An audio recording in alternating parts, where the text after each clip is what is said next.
Manzese Crew ilikuwa ni miongoni mwa makundi ambayo yalikuwa maarufu, lakini pia watu walikuwa wanaya picture katika namna ya tofauti sana. Ndio. Nilikuwa namwambia Nalon zamani. Ndio. Zamani mtu akisikia Manzese Crew na aina ya muziki ambao mlikuwa mnatoa, ndio watu walikuwa wanajua kwamba nyinyi ni magangwe vibaya, majingo ni kweli.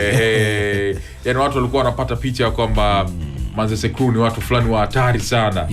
Ukisikia ile kula kona ile sio nitakufanyaje, nitakuwajua zile tunafanya ubasa sita mchana mbuzi anakula jani. Wafanya ubasa sita mchana mbuzi. Umeona bana. Kwa hiyo mtu alikuwa akisikia anapata picha fulani tofauti ya kwamba watu watakuwa watu wa ajabu sana, wauni.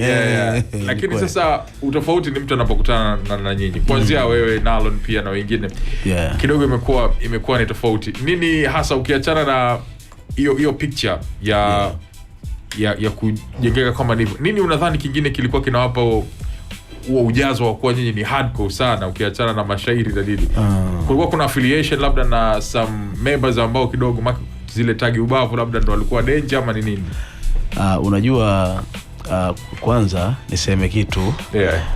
Sisi maeneo ambayo tumetokea, mfano kama Manzese, ni maeneo ambayo hata historia yake ukirudi nyuma haikuwa pia inazungumzika vizuri. Kwa hiyo ni namna tu taswira ya tulipotoka, watu walivyo shape vile. Kwa sababu ukizungumzia swala la uuni, unajua nikisema uuni manake naweza kuzungumzia kwamba kuna vitendo viovu. Sisi kwa tufanyi vitendo viovu. Sahihi kabisa. Kwa tufanyi vitendo viovu, lakini sasa na sisi pia kwa sababu mazingira maeneo tuliyotokea yalikuwa yani picha iliyojengwa ni ya namna fulani. Na ndio maana pia hata mashairi yetu, nyimbo zetu na namna ya uandishi wetu tulikuwa tunajaribu sana kushepu uonekane unabeba pia mazingira yetu husika tunapotokea.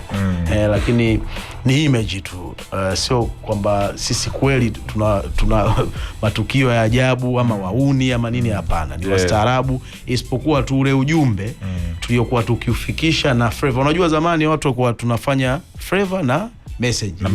Ya hizo flavor yenyewe mtu akifanya pia sio kwamba ataongea maneno mabaya au machafu, lakini utaongelea. Unajua hip hop nayo pia ina kama vitisho hivi, yani majigambo vitisho, yani nadhani ile era ilikuwa ni inabidi uwe tough.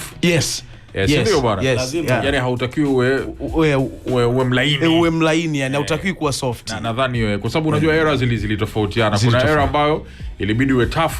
Alafu baadaye ndo zikaja era sasa za kina Mace, ambazo ndo ziliwafanya watu wabadilike, zikawaleta kina Blue Baisa, umeona kidogo wakalainisha. Kwa hiyo sasa ile nyinyi mmetoka kwenye ile the hardcore era ambayo ya kina Madazi FX, My Onyx, Onyx, Wu-Tang Clan,